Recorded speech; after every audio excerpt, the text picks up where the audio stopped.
गोकुळ दूध संघाच्या निवडणुकीत मंत्री हसन मुश्रीफ विळ्या भोपळ्याची मोठ कशी बांधणार? गोकुळच्या मैदानात महायुतीचीच कोंडी, 25चा दावा आणि भाजपचा यल्गार.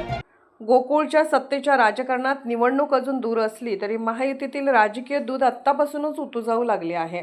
मंत्री हसन मुश्रीफ यांनी गोकुळच्या आगामी निवडणुकीत आपल्या विचारांचे 25 उमेदवार निवडून येतील असा दावा केल्याने राष्ट्रवादीने आपली दिशा स्पष्ट केली आहे. त्याचवेळी भाजपचे आमदार शिवाजीराव पाटील यांनी गोकुळ हसन मुश्रीफ मुक्त करण्याची भूमिका घेतल्याने महायुतीसमोरच मोठी राजकीय कोंडी उभी राहिली आहे. गोकुळच्या निवडणुकीतील हरकतीच्या मुद्द्यावरून भाजप आणि राष्ट्रवादीच्या आधीच संघर्ष पेटला आहे. त्यामुळे एकमेकांच्या विरोधात दंड थोपटणाऱ्या या दोन पक्षांना निवडणुकीच्या मैदानात एकत्र येऊन पॅनेल उभे करायचे आहे. तर ही विळ्या भोपळ्याची मोठ बांधणार तरी कशी, असा सवाल आता गोकुळच्या राजकारणात विचारला जात आहे. मंत्री हसन मुश्रीफांचा 25चा दावा आणि भाजपचा गोकुळ मुक्तीचा नारा यामुळे महायुतीतील अंतर्गत राजकारण उघड झाले आहे. जिल्ह्यात राज्याची सत्ता एकत्र उपभोगायची आणि स्थानिक पातळीवर एकमेकांच्या विरोधात राजकीय तलवारी उपसायच्या अशी स्थिती निर्माण झाली आहे. एकाच व्यासपीठावर पण घोषणा वेगळ्या. गडिंग्लज येथे काल बस सेवेच्या उद्घाटनाच्या कार्यक्रमात मंत्री मुश्रीफ आणि आमदार शिवाजीराव पाटील एकत्र आले. मात्र दोन्ही नेत्यांच्या समर्थकांनी दिलेल्या घोषणांनी राजकीय वातावरण ढवळून निघाले. व्यासपीठ एक असले तरी समर्थकांच्या घोषणा वेगवेगळ्या दिशेने असल्याने महायुतीतील धुसफूस लपून राहिली नाही. गोकुळची सत्ता कोणाच्या हातात जाणार यावरून सध्या राजकीय मोर्चे बांधणी सुरू आहे.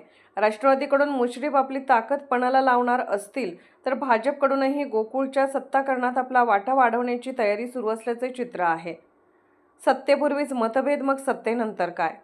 गोकुळच्या सत्तेसाठी महायुतीतीलच दोन प्रमुख घटक आमनेसामने येत असतील तर उद्या सत्ता मिळाल्यानंतर दूध उत्पादकांच्या प्रश्नांवर हे पक्ष एकत्रितपणे निर्णय घेणार कसे, हा प्रश्नही उपस्थित होत आहे.